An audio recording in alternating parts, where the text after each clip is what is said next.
spend a little time talking about the tank mount here that I got set up. It's the camera is an Oregon Scientific ATC 2K.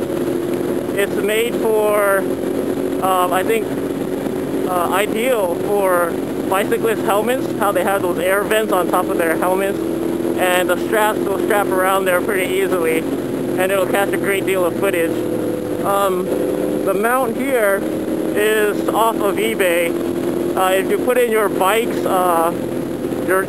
model and then camera mount after it, you'll essentially get a search result of all of the tank mounts for cameras. There's actually some that are adjustable. Mine is only one way, which I think is fine, completely fine. And the camera can fit a 2 GB SD card, and at the highest settings and most frames per second that you can get, you can record about an hour's worth of footage, which is plenty. Unfortunately, there's no on-screen display, which makes it a bit hard to review your footage. So it actually took me a while to mount it in a way where it's exactly straight into the windscreen. So that's where my onboard footages come from. The other one is a mount from REI. It's a kind of like a snowboarding, skiing kind of store where I got this mount for about $20 something, and you can mount it essentially onto anywhere that it would fit around.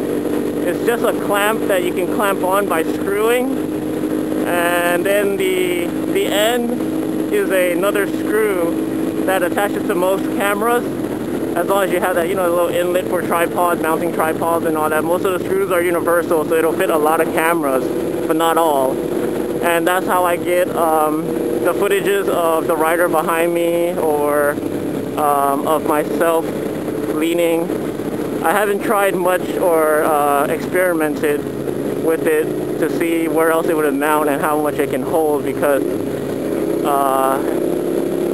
a lot of vibration on the bike will loosen it. If you've seen my latest video of La Honda stage and Pescadero Road, at the very end, the camera kind of like falls at the end of the song, That was actually due to vibration, and the camera actually loosened up towards the end of the ride, and it ended up falling.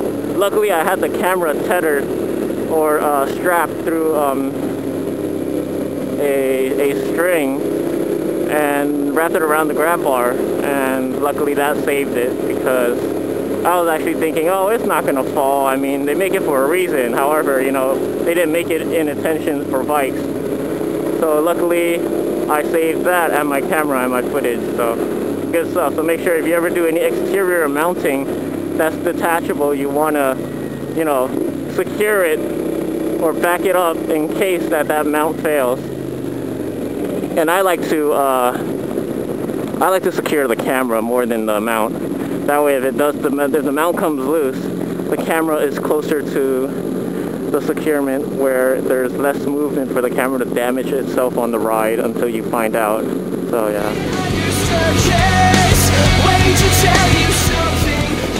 We're currently going about 75 miles per hour.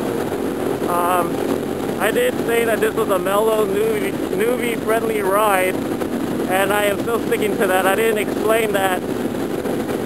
Considering we have about 60 riders here today, the ride is very organized. They will split the groups into different skill levels. One being, very spirited, and you know what you're doing, you know the road.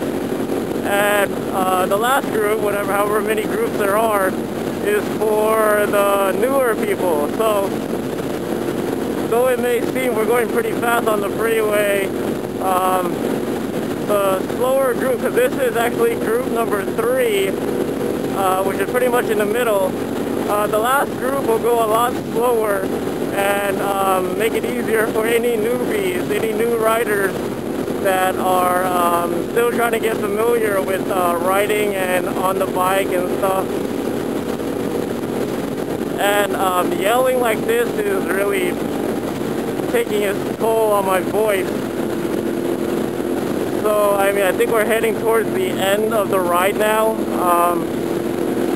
There's probably still a small little section of twisties, which I may record with no talking, because if I continue to talk like this with all this wind noise and engine noise, I'm really going to lose my voice. So I'll probably record